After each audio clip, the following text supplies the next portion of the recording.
I think Berkshire Breeze can get it done for the favourite backers. Berkshire Breeze is 5 or 6 lengths in front and is going to trot in the Banjo Patterson Series final. He's down on the line, Berkshire Breeze, by 4 lengths Tara Mansour. I'm confident on Steel Run to get the job done on Saturday. Steel Run, 100 metres to go, surges on, about 2 1/4, punched out, and Steel Run wins it. Steel Run from Hannah Fabuki, Fact from last has got up for third. But I like MONASH in the Winter Championship Series final. Hopefully it can take it out. And it's all MONASH, 3 on the bounce and a Winter Championship. MONASH wins it.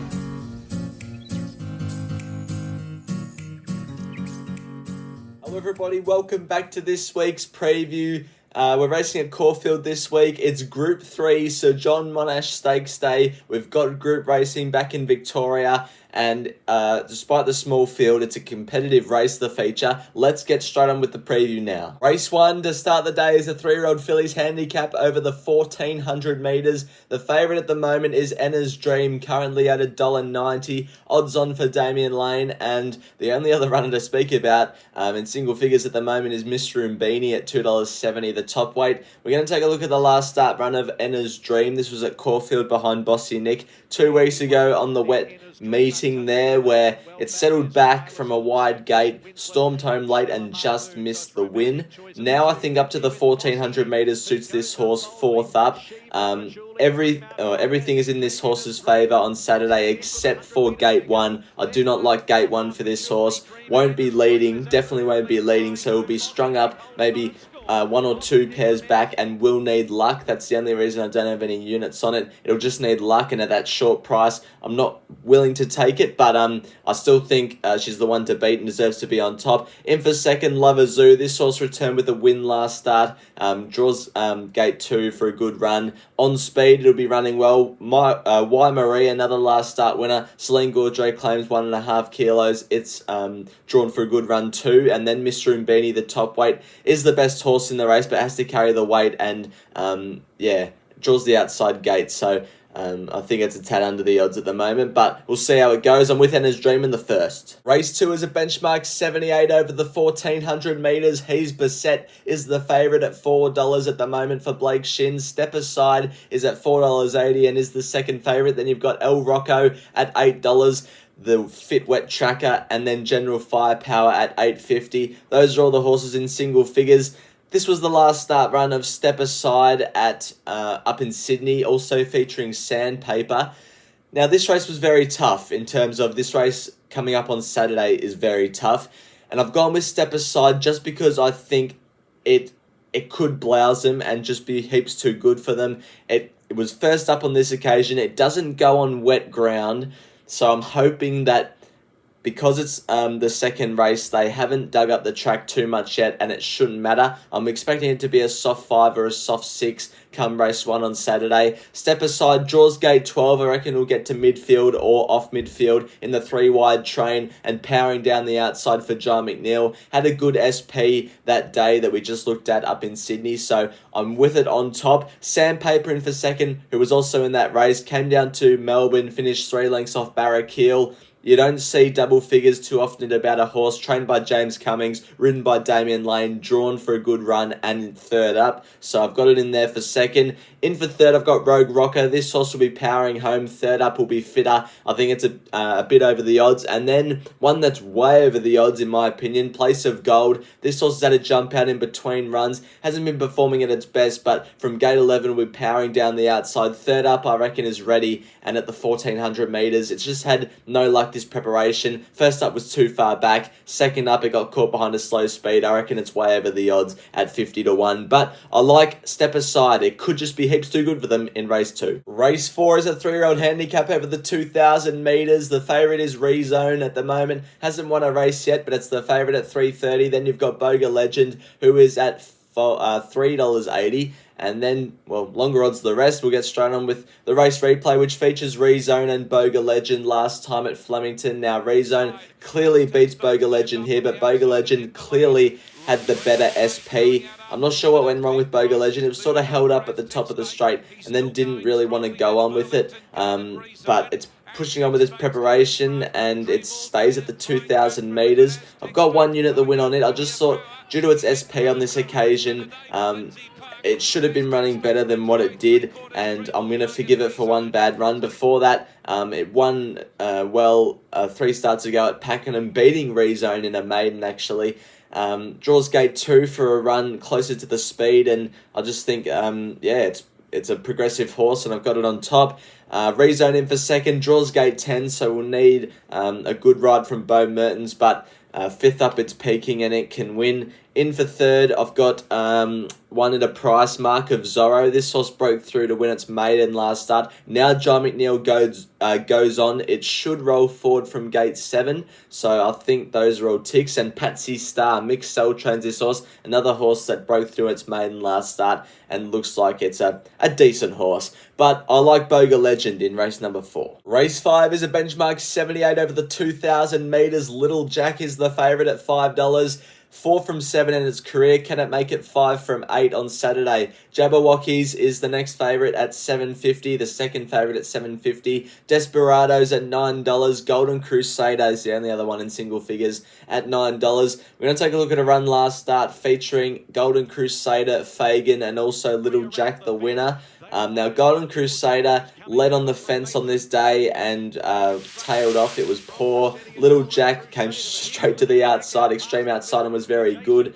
And Fagan was decent as well. I've actually got Golden Crusader on top on Saturday. I just think we're getting too big of a price about this horse, judging off its one run last start. It started a clear SP favourite against the likes of Little Jack and Fagan last start, and now Golden Crusader is 4th up. Slain Gautre's 1.5 kilo claim will help from gate 11.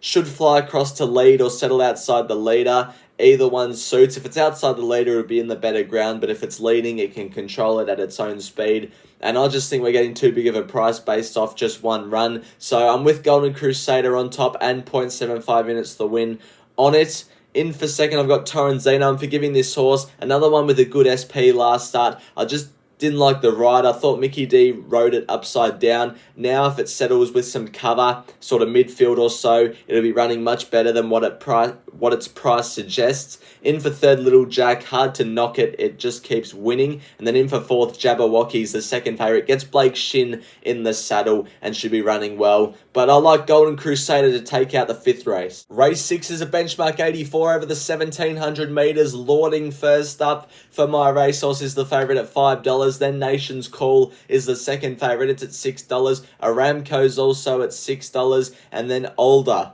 I think that's how you pronounce that, is at $8 the import for Basutton and Young. This was the last start run of Nation's Call at Sandown. This was pretty sure on a benchmark 70 where it got headed by a wash and it kicked back and won, which is something that really took my eye. This horse wants to win and can take the rising grade well. 2 starts ago, it ran at Pakenham on a Thursday night, started at $1.30 or something ridiculous for that race. It's a real up-and-comer. This preparation, it's had 3 starts for 2 wins and a second. It's in form. From gate 11, it'll roll forward for Blake Shin, and I reckon it's the one to beat, but not too confident because it's going from a benchmark 70 to a benchmark 84. I still think it'll be running well. In for second, Hennessy Lad. I reckon this horse is way over the odds, and you can have something on Hennessy Lad at each way odds without hesitation. This horse finished 3rd last start at Sandown on a Wednesday meeting, but tying the form in with Nation's Call, it actually matches up pretty evenly compared with the weights. So I like Hennessy Lad for an each way value pick. In for third, River Plate, returned a winner over in South Australia. Now it comes over to Victoria. Gate 13 will be a good gate by this stage of the day. Jayla Kennedy claims 3 down to 54 kilos. It could be running well, and Frumos in there for 4th. I just think it's down in grade, it's not down in grade. It's drawn well for Mickey D, and should get a good run from gate 6. I reckon it's over the odds, 4th up, peaking. But I like Nation's Call, the progressive young talent. Hopefully can take out race number 6. Race 7 is a 3-year-old handicap over the 1,100 metres. The favourite is Dipsy Doodle for James Cummings and Blake Shin at $4.50. Then you've got Major Share, who is 3 from 3. It's at $4.80, and longer odds the rest. We're going to take a look at a last start run of Oscar Piastri. First up at Sale, where it won in a benchmark 58. It settled 4 wide, no cover this day, and with the 59 kilos was able to score. I think this horse, like, it suits up well for it. Sets up well for it on Saturday. Only query I have is maybe it will experience a bit of second up syndrome because of such a big effort first up. But that was only 1,000 metres, so I'm not too sure how to treat it.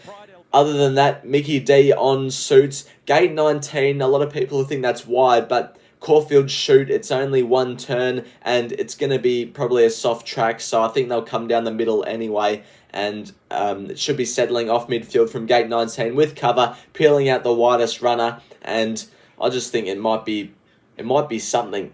These are still 3-year-olds that haven't hit their maximum potential yet, so it might be something. I reckon it's over the odds at the moment, and I'm happy to have it on top at the price especially. Major share in for second. This horse is 3 from 3, keeps progressing through the grades, and can take another rising grade here with authority. Dipsy Doodle in there for third, draws 14, which is good for Blake Shin and James Cummings. It can most definitely win. And then in for fourth, I've got Marble 9, it should be running well. Draws gate 3, and will get a good run tucked in behind the speed. But I like Piastri at a price in race 7. Race 8 is the feature. It's the Group 3 Sir John Monash Stakes over the 1,100 metres. Mornington Glory is the favourite. Coming back first up for Gavin Bedgegood. It's currently at $2.80 ahead of Recommendation, who's at $3.30. Then you've got $5.50 for both Ashford Street and Mrs. Chrissy. Party for 2 is also at $7.50. Those are all the horses in single figures. This was the last start jump out of Mornington Glory and Recommendation. Mornington Glory wins the jump out quite well, but it was ridden out and Recommendation was just trucking along nicely. These two horses, in my opinion, rate up very even on Saturday. They both faced each other last preparation in the Oakley Plate. Recommendation had 1.5 kilos more and finished a half a length off Mornington Glory. Now they both carry the same weight. Recommendation is better on wet ground, but if it's a soft 5, I don't think it'll matter for Mornington Glory. Mornington Glory, I think, maps for a cozier run, and I think the 1,100 metres suits Mornington Glory more than Recommendation. So with all those things lined up, it made it pretty tough, but I've just gone with Mornington Glory on top, ahead of Recommendation. And then in for third, I've got Party for 2. This horse should lead the race from gate 1. Mickey D on suits. It should be running well, and Mrs. Chrissy in there for fourth. The end of 1,100 metres is the query, as it just got beaten by Kin last start on the line. Draws gate 2 for a good run on speed, and it'll be running well. But I think it's out of Mornington Glory and Recommendation here, and I'm with Mornington Glory just. Race 9 to finish the day is a benchmark 100 over the 1,400 metres. Sholton Lane is the favourite at $3.50, ahead of St. Lawrence, who's at $3.60. Rheinberg is at $4, and longer odds the rest. This was the last start run of Rheinberg, St. Lawrence and Sholton Lane, all at Caulfield, where Rheinberg wins the race, St. Lawrence runs second. Sholton Lane didn't handle the wet ground, finished in 7th spot. As I've already said, Rheinberg won, but St. Lawrence gets 3 kilos off Rheinberg off this run, and St. Lawrence should have finished closer. It was batting away in the worst part of the ground, and it copped a bit of interference at the top of the straight. I've got 1 unit that win on St. Lawrence on Saturday. I reckon I can turn the tables on Rheinberg. I think they'll both fight it out again for the finish. I've got Rheinberg in for second. It'll be running well. Blazer Trail in there for third. This horse had no luck first up at Ipswich. Now comes down second up to Caulfield. Jayla Kennedy claims 3. Draws for a good run from gate 5. It'll be running well. Sholton Lane, if this track stays as a soft 6, it'll be a big drifter, I reckon. Soft 5, it might not matter. It could get back to its best, but then again, it's drawn gate 1, and I think they'll be coming down the middle by that stage of the day, so that doesn't really set up well for it, but it can be back to its best, and it can win, but I won't be on it. I'll be on St. Lawrence in the last. Now it's time for the Quaddie. Last week we got 3 out of 4 at Flemington, so we were close, but we'll move on to this week. Race 6 going for 5 to Bay Shore, 12 River Plate, 14 Frumos, 15 Nations Call, and 19 Hennessy Lad, leaving out the favourite Lording. We all know what's going to happen now. Race 7 going for 4 Dipsy Doodle, 6 Major Share, 10 Marble 9, and 13 Piastri. And then in the Sir John Monash, going for the 5 favourites. I want to get this leg. 1 Ashford Street, 2 Recommendation, 3 Mornington Glory, 5 Mrs. Chrissy, 7 Party for 2. And then in the last, going for 1 Blazer Trail, 4 Rheinberg, 6 Shulton Lane, and 8 St. Lawrence. That's what we're doing for the Quaddie this week. Thank you everyone for tuning into this preview. I found it pretty tough at Caulfield this week for Group 3 Sir John Monash Stakes Day. Only 3 unit plays, but if one of them get up, we'll make profit, which we desperately need because the overall units, we're only 13 ahead now. We were once, I think, 20 or 30 ahead. So, yeah, let's hope for a winner or 2, or hopefully tip the card. But, yeah, I'll see you for next week's preview. Bye for now.